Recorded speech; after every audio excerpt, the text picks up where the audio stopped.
जय श्री कृष्ण दोस्तों, life style with God में आपका स्वागत है।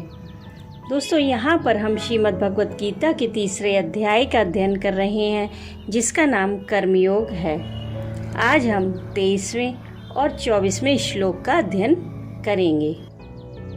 पूर्व श्लोक में भगवान ने जो यह बात कही कि मेरे लिए सर्वथा कर्तव्य का अभाव होने पर भी मैं कर्म करता हूँ, इस पर यह जिज्ञासा होती है कि यदि आपके लिए कर्तव्य ही नहीं है तो फिर आप कर्म किस लिए करते हैं। इस पर भगवान कहते हैं कि यदि हम न वर्ते हम जातु कर्मण्य तंद्रिताः मम वर्तमानुवर्तन्ते मनुष्याः पार्थ सर्वशः। तीसरे अध्याय के 23वें श्लोक में भगवान श्री कृष्ण अर्जुन से कहते हैं कि क्योंकि हे पार्थ, यदि कदाचित मैं सावधान होकर कर्मों में न बरतूं तो बड़ी हानि हो जाए, क्योंकि मनुष्य सब प्रकार से मेरे ही मार्ग का अनुसरण करते हैं। इस श्लोक में भगवान ने यह भाव दिखलाया है कि मेरा अवतार धर्म की स्थापना के लिए होता है।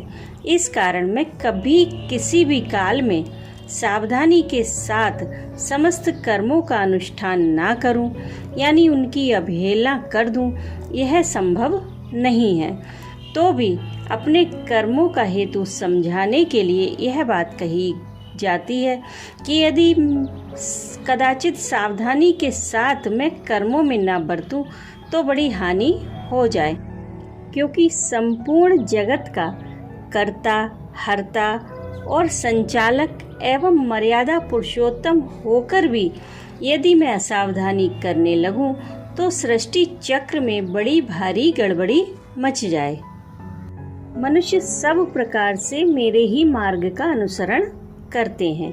इस कथन से भगवान ने यह भाव दिखलाया है कि बहुत लोग तो मुझे बड़ा शक्तिशाली और श्रेष्ठ समझते हैं और बहुत से मर्यादा पुरुषोत्तम समझते हैं। इस कारण जिस कर्म को मैं जिस प्रकार करता हूँ, दूसरे लोग भी मेरी देखा देखी उसे उसी प्रकार करते हैं, अर्थात मेरी नकल करते हैं। ऐसी स्थिति में यदि मैं कर्तव्य कर्मों की अवहेलना करने लगूं, उनमें सावधानी के साथ विधि पूर्वक ना बरतूं तो लोग भी उसी प्रकार करने लग जाएंगे और ऐसा करके स्वार्थ और परमार्थ दोनों से वंचित रह जाएंगे।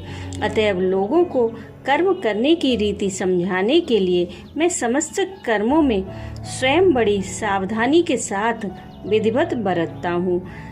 कहीं कभी भी जरा सी भी असावधानी नहीं करता।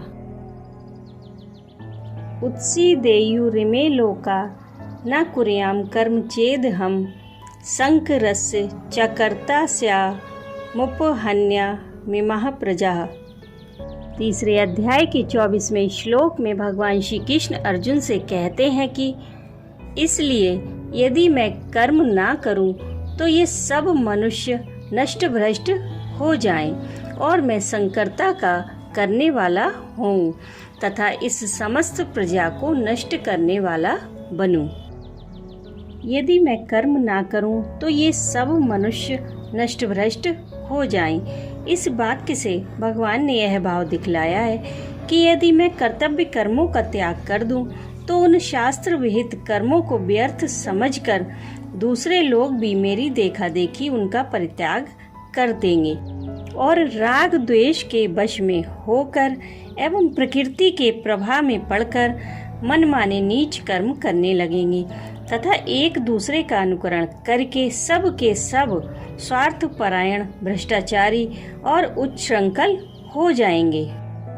ऐसा होने से वे सांसारिक भोगों में आसक्त होकर अपने अपने स्वार्थ की सिद्धि के लिए एक दूसरे की हानि की परवाह न करके अन्याय पूर्वक शास्त्र विरुद्ध लोकनाशक पाप कर्म करने लगेंगे। इसके फलस्वरूप उनका मनुष्य जन्म भ्रष्ट हो जाएगा और मरने के बाद उनको नीच योनियों में या नरकों में गिरना पड़ेगा।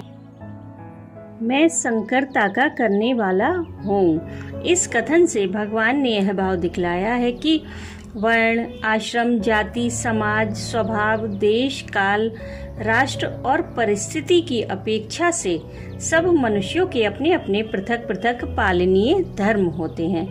शास्त्र विधि का त्याग करके नियम पूर्वक अपने अपने धर्म का पालन न करने से सारी व्यवस्था बिगड़ जाती है और सबके धर्मों में संकरता आ जाती है, अर्थात उनका मिश्रण हो जाता है। इस कारण सब अपने अपने कर्तव्य से भ्रष्ट होकर बुरी स्थिति में पहुंच जाते हैं, जिससे उनके धर्म, कर्म और जाति का नाश होकर प्रायः मनुष्यत्व ही नष्ट हो जाता है। अतः यहाँ भगवान यह भाव दिखलाते हैं कि यदि मैं शास्त्र विहित कर्तव्य कर्मों का त्याग कर दूं, तो फलतः अपने आदर्श के द्वारा इन लोगों से शास्त्रीय कर्मों का त्याग करवाकर इनमें धर्म नाशक संकरता उत्पन्न करने में मुझको कारण बनना पड़ेगा। मैं इस समस्त प्रजा को नष्ट करने वाला बनूं।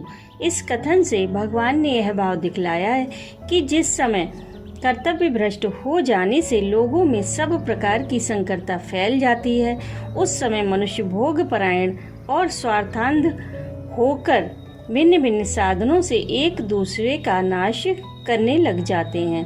अपने अत्यंत क्षुद्र और क्षणिक सुखोपभोग के लिए दूसरों का नाश कर डालने में जरा भी नहीं हिचकते।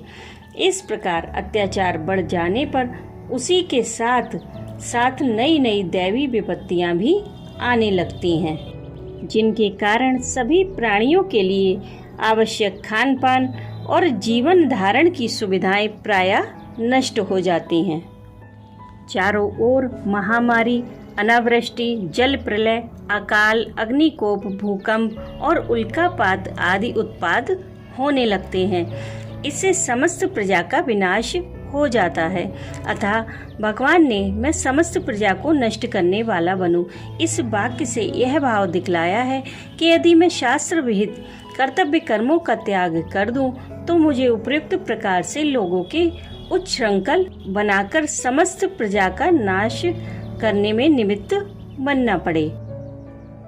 राधे राधे।